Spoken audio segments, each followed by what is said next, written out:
Bonjour à tous et merci de l'opportunité de discuter aujourd'hui de ces sujets, les CAR T-cells, une nouvelle génération de traitements qui est en train de changer la façon de prendre en charge certaines hémopathies malignes. On n'a pas de conflit d'intérêt. Alors, de quoi s'agit-il? Chimeric Antigen Receptor T-cells, donc des cellules T, des lymphocytes, qui sont modifiées génétiquement pour exprimer un récepteur chimérique. Un récepteur artificiel qui n'existe pas en nature, qui contient les domaines intracellulaires de récepteurs d'un lymphocyte T, et le domaine extracellulaire est en fait une fraction d'un anticorps, donc un récepteur qui vient d'un lymphocyte B.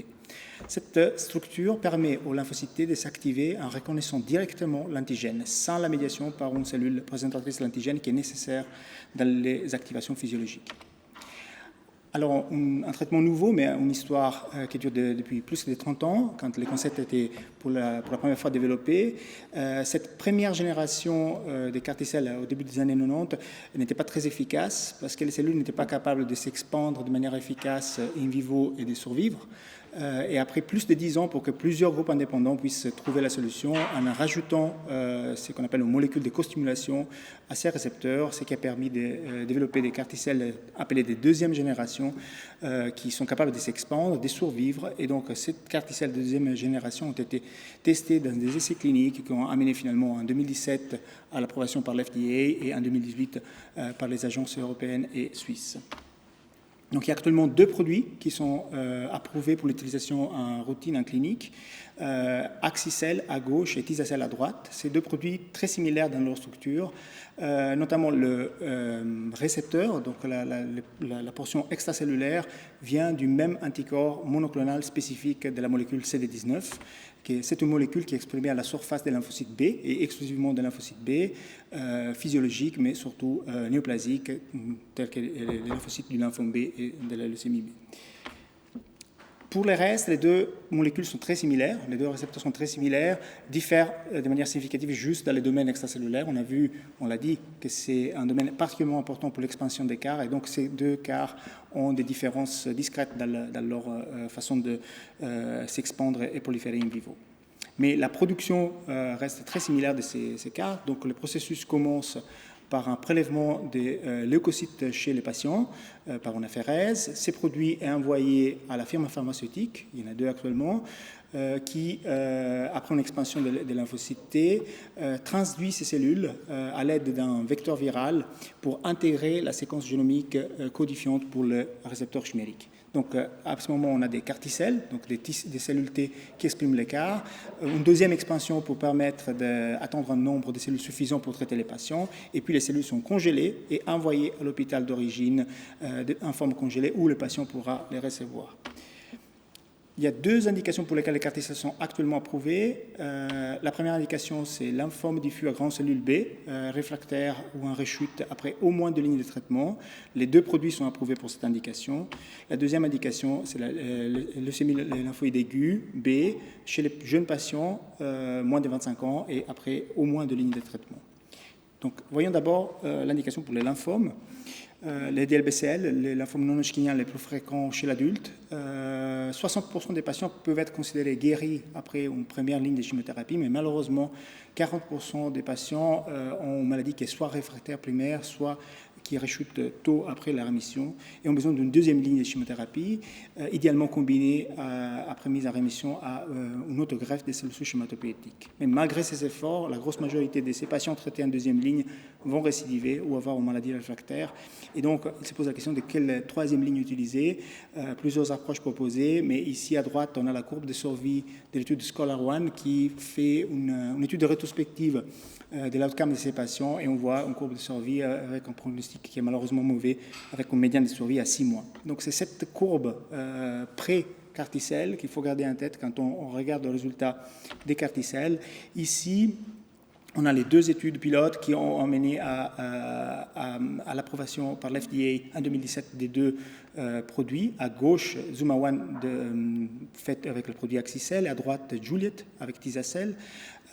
Ces résultats initiaux en 2017 ont été confirmés par la suite en 2019 sur une plus large cohorte dans la même étude, mais ça c'est les deux courbes originales qui ont poussé l'FDA à approuver les produits, et on voit une survie médiane pas atteinte pour l'Axicel et à 22 mois pour Tizacel, donc plus que 50% des patients qui sont vivants à 12 mois. L'update a confirmé ces résultats sur une plus large cohorte avec plus de follow-up, mais surtout maintenant on est à 3 ans de la mise sur le marché aux États-Unis de ces produits, donc on commence à voir de l'évidence dans la vraie vie avec des études rétrospectives qui viennent de paraître ou d'être présentées au majeur congrès. Sans rentrer dans les détails de chaque courbe, on a globalement la confirmation des résultats qu'on a vus dans les essais cliniques avec un progression-free survival aux alentours de 40%, un overall survival à plus de 50% chez les patients, avec un follow-up pour l'instant qui est assez limité parce que c'est des produits nouveaux. La chose importante à garder en tête, c'est que dans la vraie vie, beaucoup de ces patients, des patients qui ont été traités, n'auraient été pas incluables dans les études cliniques, donc avaient des critères d'exclusion, surtout sur la base des comorbidités. Donc dans cette cohorte des patients, dans cette situation réelle, l'efficacité des CAR est confirmée. En Europe, on a beaucoup moins d'expérience parce qu'ils ont été approuvés plus tardivement, mais la série française du LISA, qui inclut plus de 100 patients traités dans 5 centres avec les deux produits combinés, montre globalement des résultats similaires avec un PFS à 40% et un overall survival estimé à 12 mois à 67%, donc des résultats confirmatoires et très confortants. Après, ce n'est pas les 100% des patients qui répondent à ces traitements. Donc, comment améliorer ces traitements? Certes, on peut développer de nouvelles molécules. La recherche est très active dans ce sens, mais aussi on peut optimiser la façon d'utiliser les deux qui sont déjà existants et le troisième, l'isocel, qui va être mis sur le marché bientôt, en changeant la façon de l'administrer. Donc, est-ce qu'on peut avoir un intérêt de l'administrer plus tôt dans l'histoire du patient, en deuxième ligne, 3 études actuellement en cours qui vont répondre à cette question, ou même en première ligne chez des patients qui présentent une réponse non satisfaisante au tout premier cycle de chimiothérapie. Donc, les études en cours vont répondre à ces questions et peuvent changer notre algorithme de traitement de ces patients avec CAR-T-cell. Je passe maintenant la parole à Sarah Morin, ma collègue, pour la partie de l'infection. Bonjour. Quelques mots sur l'épidémiologie des LLA pour commencer. Les LLA-B sont des cancers qui sont surtout fréquents chez l'enfant. C'est la première cause de cancer chez l'enfant et la première cause de mortalité par cancer chez l'enfant. Les outcomes sont plutôt bons chez l'enfant puisqu'on a une survie à 5 ans qui est approximativement de 90%. Mais on a toutefois quand même chez l'enfant un risque de rechute qui est non négligeable à 20%. Et puis on sait que chez les enfants qui rechutent, la survie est nettement moins bonne, avec une survie estimée à environ 40% pour les enfants qui rechutent. Et puis chez l'adulte, c'est assez différent. Les outcomes deviennent de moins en moins bons au fur et à mesure qu'on avance en âge, comme vous voyez sur ce dessin ici, pour plusieurs raisons. Tout d'abord parce que les patients plus âgés ont plus de mal à tolérer les traitements intensifs qui sont nécessaires pour soigner une LLA, et puis également pour des raisons biologiques, puisque la maladie peut se modifier avec l'âge et au fur et à mesure que les patients sont âgés, les LLA sont biologiquement plus difficiles à traiter de manière intrinsèque. Donc on a vraiment toute une proportion de la population, soit pédiatrique, soit adulte, qui ne peut pas être correctement traitée avec les moyens qu'on a actuellement pour ces patients. Mais dans ce contexte-là, on a cette première étude pilote qui a conduit à ce que le Tizacel soit approuvé initialement par la FDA et puis par la suite par les agences européennes, dont Swissmedic en 2018. C'est cette étude ELIANA qui concerne une population pédiatrique, des enfants qui étaient âgés entre 3 et 21 ans au moment de l'inclusion pédiatrique et jeunes adultes. Et vous voyez ici une courbe de survie à 2 ans qui est tout à fait correcte par rapport à ce que je vous ai présenté juste avant, avec une survie à 2 ans qui est estimée à environ 60% et des taux de réponse qui sont impressionnants, avec 82% de réponse dans cette étude. C'est une étude qui donc, a été initialement publiée en 2018 et puis updatée un petit peu plus tard avec un follow-up un petit peu plus long.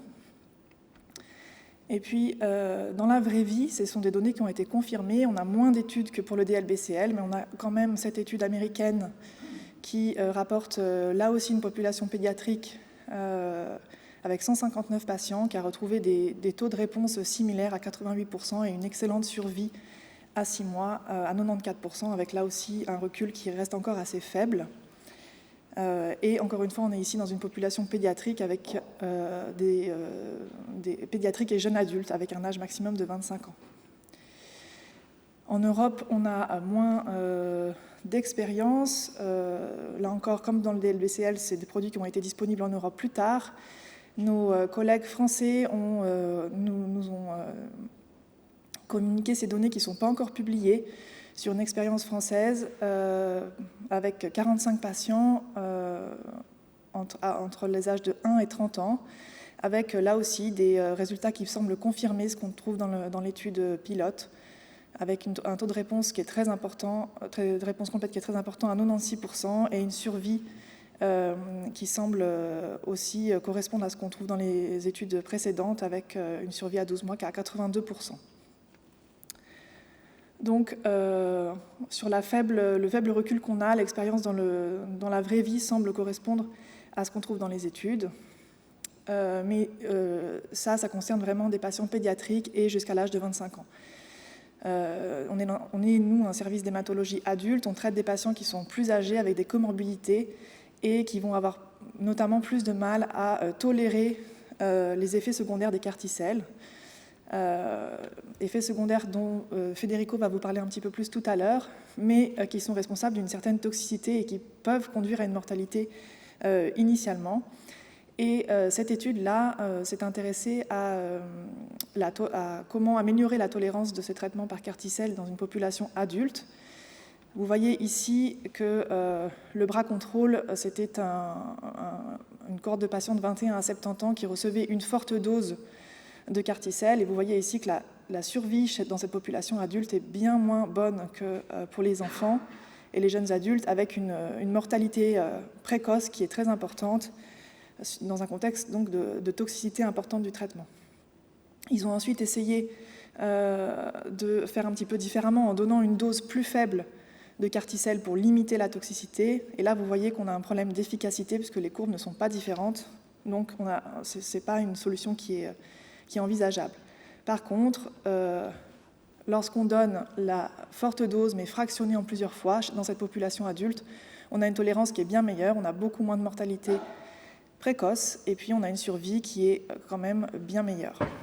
Donc, pour l'instant, l'état des lieux pour la LLA, en ce qui nous concerne, pour l'instant, on a la possibilité de l'utiliser pour les jeunes adultes jusqu'à l'âge de 25 ans. On attend que l'indication soit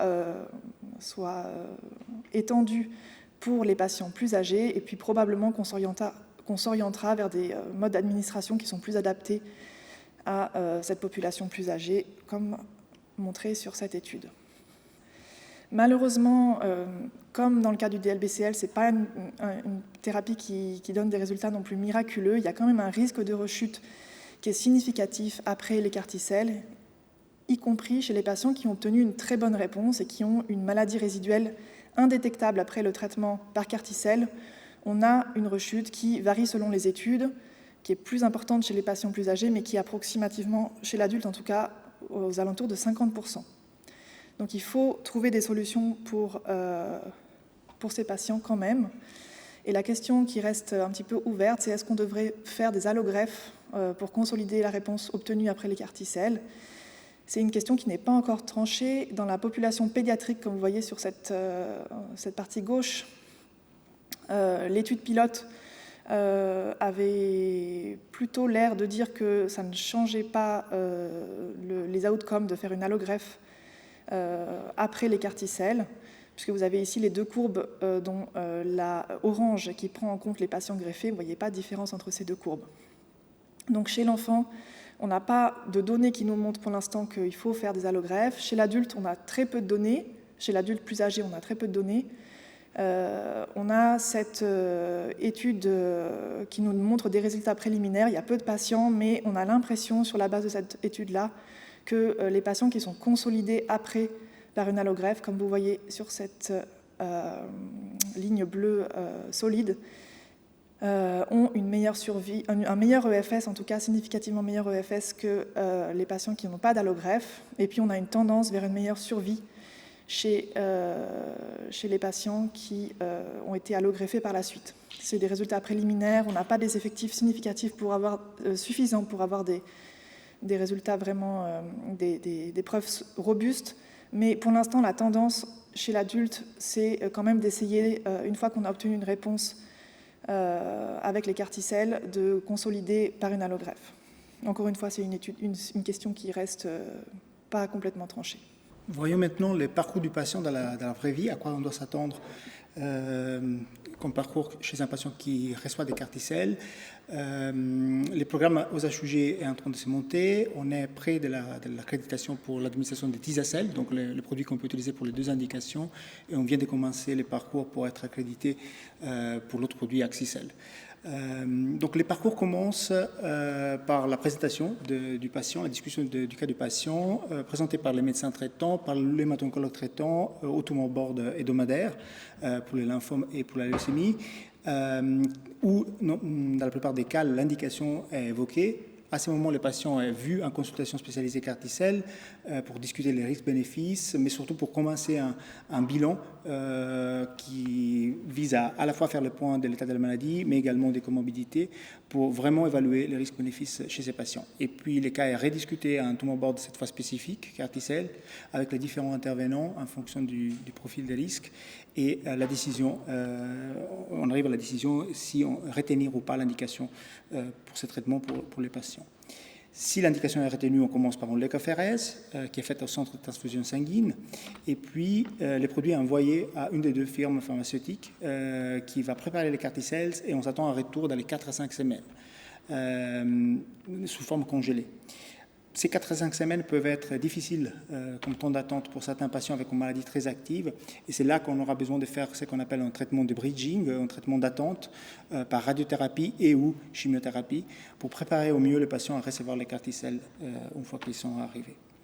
Une fois les CAR-T-cells arrivés, on va hospitaliser les patients environ une semaine à l'avance, ceci pour préparer les patients avec un régime de chimiothérapie lymphodéplétante. Cette fois, la chimiothérapie n'a pas comme but de tuer la maladie résiduelle, mais plutôt de tuer les lymphocytes, de créer une lymphopénie et créer l'espace pour que les CAR-T-cells puissent s'activer et s'expandre de manière optimale une fois qu'ils seront administrés. 3 jours après la fin de cette chimiothérapie de lymphodéplétion, les CAR-T-cells sont administrés par injection intraveineuse, et puis commence la phase de la surveillance rapprochée, qui est la phase la plus délicate. Les premières 2 semaines ont lieu à l'hôpital pour être prêt à réagir dans les plus brefs délais, et puis même en retour au domicile, on demande aux patients de rester proches des HUG, à moins d'1 heure des HUG, pendant au moins les premiers mois. Ceci pour pouvoir réagir rapidement aux complications précoces des CAR-T-cells, et notamment 2 complications spécifiques. La première, le syndrome de relargage cytokinique, CRS, l'acronyme anglais. C'est un syndrome qui est la conséquence d'une hépatite cytokinique qui fait suite à l'activation et prolifération des CAR-T-cells. Ça arrive tôt après l'administration, en médiane à 2 jours, dure environ une semaine, et un spectre clinique qui peut aller d'une simple fièvre, même si une fièvre très haute, jusqu'à troubles respiratoires, hypoxémie, hypotension, jusqu'au choc. Donc d'ici l'importance de la coordination avec les collègues des soins intensifs pour pouvoir démarrer au plus vite un traitement de soutien, mais également un traitement spécifique. Actuellement, c'est les tocilizumab, les seuls traitements qui sont approuvés pour cette indication. La bonne nouvelle, c'est que la plupart des patients récupèrent complètement après cette phase très bruyante, sans conséquences à long terme. Et puis la deuxième complication spécifique, c'est la neurotoxicité, acronyme anglais ICANS. Ça arrive un tout petit peu plus tard, mais toujours au cours de la première semaine, normalement, dure un peu plus longtemps, 2 semaines. Et là aussi, il y a un spectre clinique qui va du simple tremblement jusqu'au trouble de l'état de conscience, convulsions, jusqu'au coma. Peut être létal dans certains cas. Donc le traitement est spécifiques, mais pour l'instant exclusivement avec des stéroïdes à haute dose, et des traitements plus spécifiques sont actuellement à l'étude. Pour cette complication également, coordination étroite avec les services des soins intensifs et également avec les services de neurologie. Dans cette condition également, la plupart des patients récupèrent complètement avec des conséquences minimes, voire nulles par la suite. Alors, les restes des complications, c'est des complications auxquelles on a bien habitué en hémato-oncologie, les risques de rechute de la maladie, mais aussi des cytopénies importantes, des 3 lignées. Donc le patient peut avoir besoin de transfusions, mais surtout peut avoir des neutropénies prolongées qui l'exposent au risque de neutropénie fébrile et d'infections, qui sont un risque très important au cours des premières semaines. Et puis, passé ces premières semaines, les 3 premiers mois, on commence un suivi conjoint avec les médecins référents, un suivi conjoint qui doit être prolongé jusqu'à 15 ans. Et ça, c'est une obligation légale parce que c'est des traitements génétiquement modifiés. Donc, on est obligé, même d'un point de vue légal, de suivre ces patients pendant longtemps et de rapporter les données. Les complications à long terme sont à nouveau le risque de récidive de la maladie, bien sûr, mais le risque infectieux qui peut durer plus longtemps que ce qu'on croyait, aussi comme conséquence de l'hypogammaglobulinémie secondaire prévisible vu qu'on déplète les lymphocytes B. Et puis, il faut garder en tête que c'est un traitement nouveau dont on ne connaît pas vraiment les suivis à très long terme. Et il faut garder en tête que ces patients sont à risque de néoplasie secondaire, soit directement liés au CAR, soit liés au traitement des chimiothérapies qu'ils ont reçues auparavant.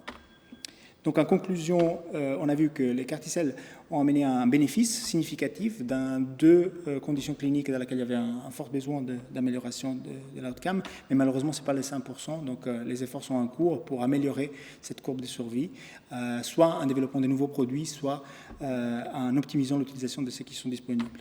On a vu qu'il y a des toxicités significatives, donc il faut savoir faire face de manière multidisciplinaire. On l'a dit, avec plusieurs intervenants, les soins intensifs, les neurologues, les infectiologues. Et on doit apprendre, en termes de communauté, à comment les prévenir. Et puis, une dernière remarque, les traitements qui sont disponibles actuellement, ceux pour lesquels on s'attend mise sur le marché au cours de la prochaine année, n'intéressent qu'une petite branche de cet arbre qui est l'hématopoïèse. Et chaque petite branche peut donner des néoplasies. Et bien évidemment, pour l'instant, on ne peut pas les traiter avec cette approche. Donc d'ici l'importance de continuer les efforts de recherche pour que toute maladie, hémopathie maligne, et pas que hématologique, puisse être traitée avec cette approche puissante. Et puis une slide dans laquelle on a essayé de résumer toutes les personnes qui ont fortement contribué à la mise en place du programme qu'on espère démarrer maintenant bientôt aux HUG, qui impliquait beaucoup de services ici mentionnés, et un remerciement particulier au professeur Yves Chalandon et au professeur Pierre-Yves Dietrich pour le soutien qu'ils ont toujours apporté à la mise en place de ce programme. Et merci à vous tous pour l'attention.